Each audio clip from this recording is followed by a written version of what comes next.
We are but 10 days away now from a possible government shutdown after the House failed to pass a 6-month continuing resolution, also known as a CR, that failed this week for government funding. And also included in that was the SAVE Act, by the way, which is a strong election integrity bill, but it all failed. So the Democrats now, they want a 3-month, what they call a clean CR, that basically would allow them to come back to the table in December with a bloated omnibus bill that would pressure Congress to pass before the winter break. So can Republicans right now prevent this?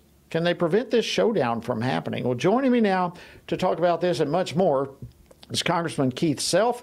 He serves on the House Foreign Affairs Committee as well as the Veterans Affairs Committee. He represents the 3rd Congressional District of the great state of Texas. Congressman Self, always an honor to have you on the program. Welcome back. Thank you, Jody. Great to be here with you. Lots to cover. Boy, there's a lot to deal with. All right, let's start with the CR. You voted for it. It has a SAVE Act in it. And let me just personally say thank you for your vote there. But nonetheless, it did not pass this week. So what can we expect next? The loss of the SAVE Act with that CR, which would have taken us into the Trump administration, condemns us to a short-term CR that will then condemn us to a very bloated omnibus in mid-December. If Trump wins, if it is a post-Trump win in December, that means it will be large. It's also a lame duck session omnibus, which means the people who have retired, the people who lost their races, will have no skin in the game, no vested interest.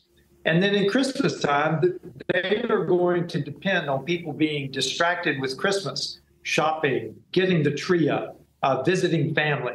So those 3 factors right there, Jody, condemn us to an omnibus that will be the mother of all omnibuses. Yeah, and well said. And look, I've been there over and over and over, year after year for 8 years, where I saw this type of thing happening. And the worst time in the world to try to deal with any kind of spending bill is right before Christmas. It never ends up well for the American people. And yet again, that's going to happen. Now, also with this, and explain this, I want to make sure our viewers and listeners understand this.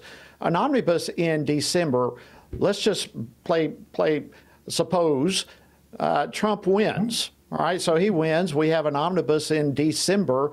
That's going to go for an extended period of time. So when he is sworn in, he can't do anything to change it once that omnibus is in effect.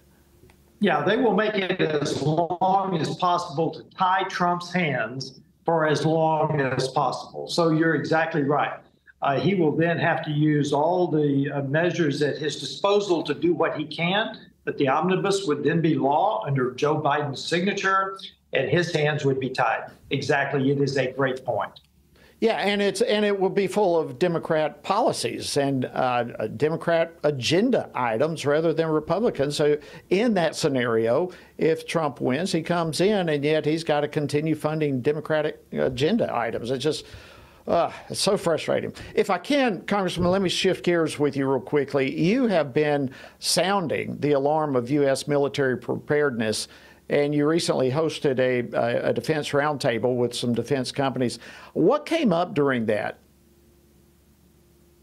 What came up is basically government regulation. And let me be very clear here, Jody, before we start. I am not simply asking for more money for the defense industry.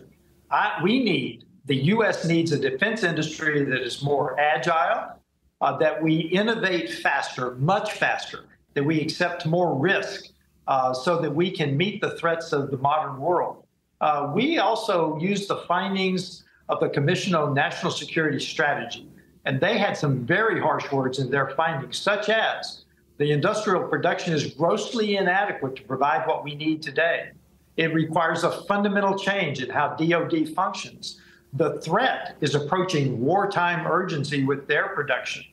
And frankly, over the last 5 years, we've lost 17,000 This is from the RAND Corporation. We've lost 17,000 defense companies. And frankly, we only have 5 big primes today. And the small companies tell us that they go through the valley of death, which means they're too small to get what they need from investors, and yet they're too large. They cannot compete with the large companies. It's called the valley of death. They don't want to go through it. So a lot of small companies either sell themselves to the large companies or they stay small. So we are not growing the defense industry in terms of the small, innovative, agile companies.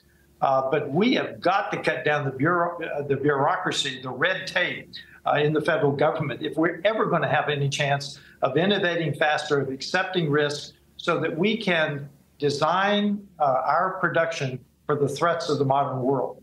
We always fight the last war, Jody. We cannot fight the last war. We've got to be prepared for the 21st century war. We've got to be prepared fairly quickly. That's what I'm saying.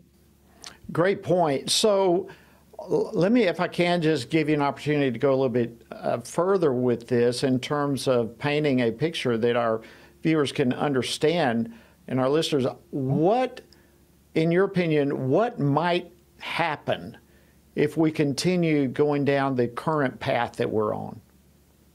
Well, let's just take an example. An aircraft carrier battle group.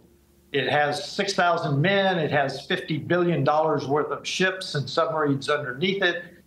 And yet they can't hide in the depths of the ocean anymore, in the vast reaches of the ocean. Everything is seen from space. So what we need to do is we need to get more submarines, and we need to protect our space assets and our undersea cable assets, because what will happen in the next war, it will be a different war. They will tear up the undersea cables. They will bland the satellites. And let me tell you, even today, if you're in Israel, if you're in northern Israel, GPS will tell you you're in Lebanon. If you're in southern Israel, GPS will tell you you're in Egypt. They are spoofing GPS in Israel today. We know they're spoofing it in Ukraine as well, Russia and Ukraine war. So they'll blind the satellites, tear up the undersea cables. They will take down everything that they can see with their carrier killer missiles from China.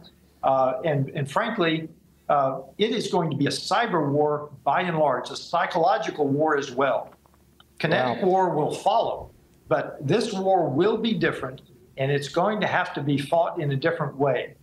We're going to have to defend by being mobile and agile, because anything static, if you're sitting still, you can be hit, because you can be seen.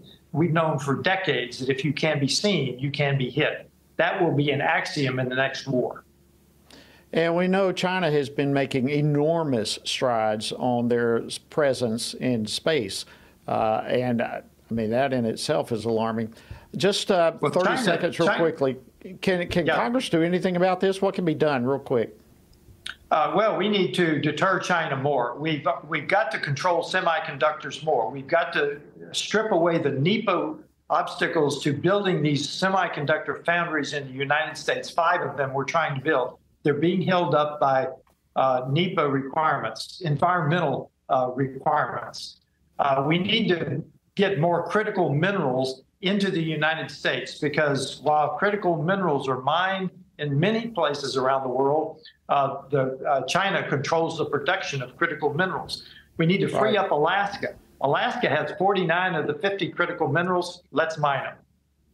Congressman Keith Self, always an honor to have you on the program. Thank you so much for bringing your expertise and wisdom to the table today. We appreciate it. Have a great weekend.